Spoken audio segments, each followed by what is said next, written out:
Hey, what's going on? I am an ordinary person living in Moscow, Russia. I used to live in the United States for 20 years, but I was born in Moscow, Russia.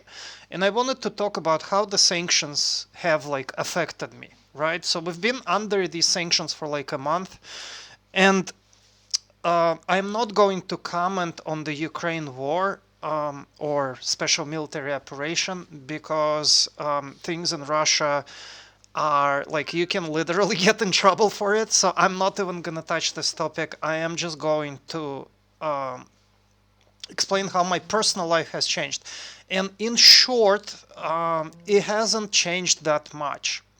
So what's been going on is that ever since the 2014 Crimea type of thing, Russia has been working on staying independent from kind of the West.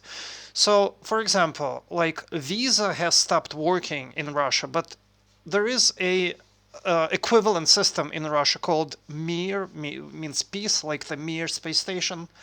They used to exist in the former Soviet Union.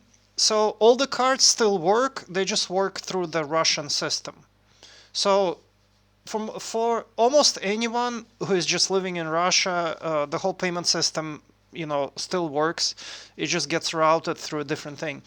And I personally think that, Visa itself is probably losing a ton of money because it's a very competitive market, this payment market, and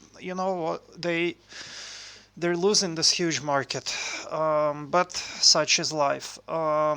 Also, as far as the banks go, so they sanctioned some banks under SWIFT, like the SWIFT thing is not working anymore, so you cannot wire things back and forth.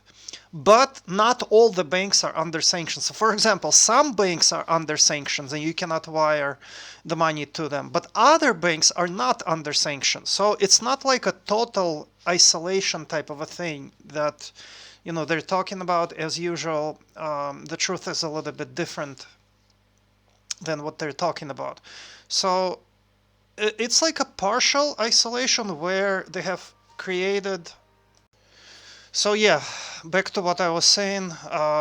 That's how things are. So things still work. There's still like a lot of these types of sanctions, like they don't affect the daily life of people. Like things still work. Like we haven't gone to the stone age in here in Russia. We don't live in caves. But a lot of these sanctions, they're gonna have repercussions, I think, months down the road. Especially with like there's been a boom in the building industry, and I think a lot of the real estate projects are going to stop. I think there's going to be foreclosures.